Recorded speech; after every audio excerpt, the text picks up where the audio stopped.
Hey, Quinn, this is Claire. She's from Camp 2. Hey. So this is gonna be a short post, cause I'm tired. Cause I had to play today. I was a servant of two masters. I was the sound effects and stage manager. No, assistant director. It was hilarious, I thought. It was really good. All the actors did really well, but I'm tired because I hit stuff with my musical instrument. Anyways, nice. I'm so glad you didn't do a turkey high five.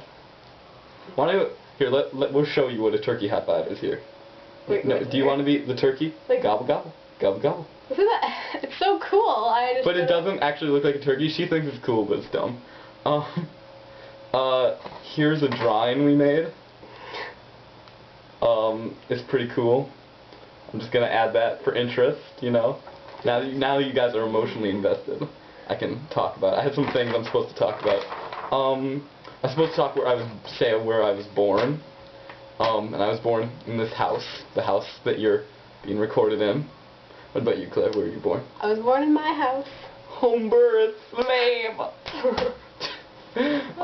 So that's really exciting. That's a really boring answer. You could say our houses are both. Mine's in Chicago. Mine's in Berwyn, Illinois. It's a suburb. I mean, awesome. Awesome suburbs. And also now I'm talking about where we think, I forget if it was the first atom or the first cell, which, you know, it's not, you know, whatever, it's not that big of a deal. And I hate you, Chloe, because I thought I was going to have the first semi-philosophical post of the new year, but apparently you beat me to it. And I believe that the exact mechanics are too hard for most people to fathom, because it's complicated. And like, I mean, I don't understand it. Maybe some mathematician does, but I believe the universe is pretty much just one big loop, infinite loop, that keeps on repopulating itself. Like the Big Bang came from something else, that came from something else, stretching on into infinity. That doesn't make a lot of sense. It's because I'm tired. And you know what? I could debate well. Like I've been told I'm good at it, but not now. Like tired.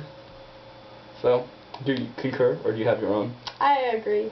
That's pretty cool. Nice. Doctor, no, we're shaking hands for the camera. So that's it for this video so far, because I can't think of anything else. What? The book. Oh, book. The book. I'm gonna read you guys a book, is what I'm gonna do, and because Claire is obsessed with Harry Potter, to a degree that it is crazy. But cool. Crazy though. Do you have your Harry Potter lip gloss? Like on you?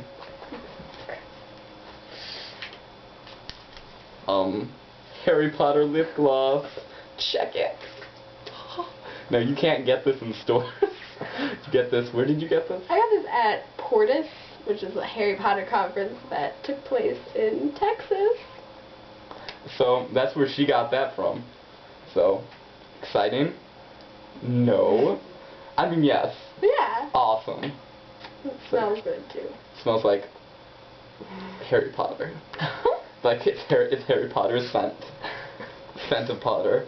Okay, so I'm gonna read you. It's tired. I'm usually gonna read you like more than I'm gonna read you now. But since I'm tired and I can't see straight, I'm gonna just read you the first like 2 pages or something of the 6 Harry Potter books. So if you haven't read the other ones, either you don't care about Harry Potter or you're retarded. Or you're 3 and you don't understand what I'm saying.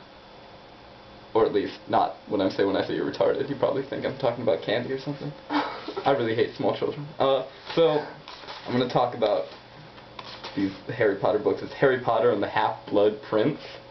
It's going to be really exciting. Are you ready? I'm ready. Are you guys ready? Yeah! Sweet! Okay. Chapter 1, The Other Minister. That's it's setting the mood for the rest of the piece. Okay. It was nearing midnight, and the Prime Minister was sitting alone in his office. And I think the Prime Minister at the time was Tony Blair when this book was written, and he's kind of wimpy, so he's probably right that he was sitting alone. Reading a long memo that was slipping through his brain because he's dumb, without leaving the slightest trace of meaning behind. He was waiting for a call from the President You read, like, the page when I'm reading it? No, I'm just looking. Okay. President of a far distant country, and between wondering when the wretched man, that's George Bush, that's like subtly talking about George Bush, wretched man would telephone and trying to suppress unpleasant memories of what had been a very long, tiring, and difficult week because of evil. And there was not much space in his head for anything else. And the more he attempted to force on the print of the page before him, the more clearly the Prime Minister could see the gloating face of one of his political opponents. This particular opponent had appeared on the news that very day, not only... Wait, what opponent? Like... It's like for running for minister. Oh, yeah. But that's the election year. Anyways, all the terrible things that had happened in the last week, as though anyone needed reminding, but also to explain why each and every one of them was the government's fault. The Prime Minister pulse quickened at the very thought of these accusations. I can't talk.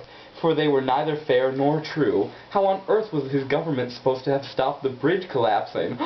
It was outrageous for anybody to suggest that they were not spending enough on bridges. The bridge was fewer than 10 years old, and the best experts were at a loss as to how to explain why it snapped cleanly, sending a dozen cars into the watery depths of the river below.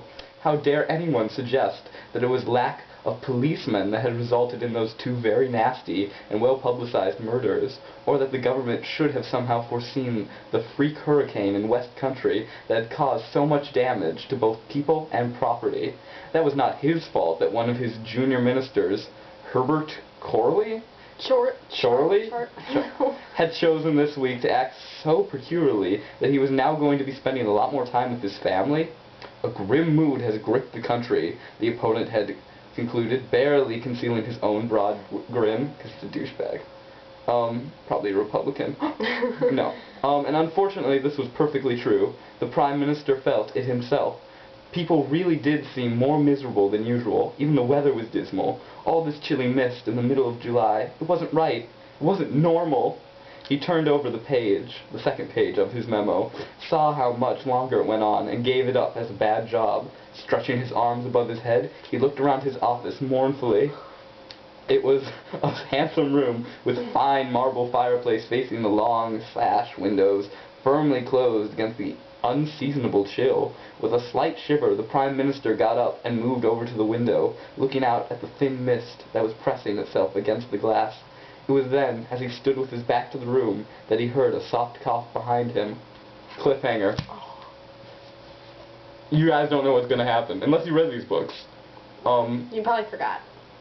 Dumbledore dies. I broke the news.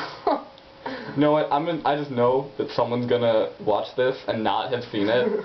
I'm gonna ruin those books for them. Oh well, I take it back. He lives happily ever after. With his lover. Gay. Lover. Dumbledore was gay. Who knew? I guess that's why he never got it on with Professor McGonagall. Why is it every conversation I'm in just ends up talking about Professor Dumbledore's gayness? It attracts me. The subject is interesting. Alright, that's all I can think of now. So, bye. Take care now.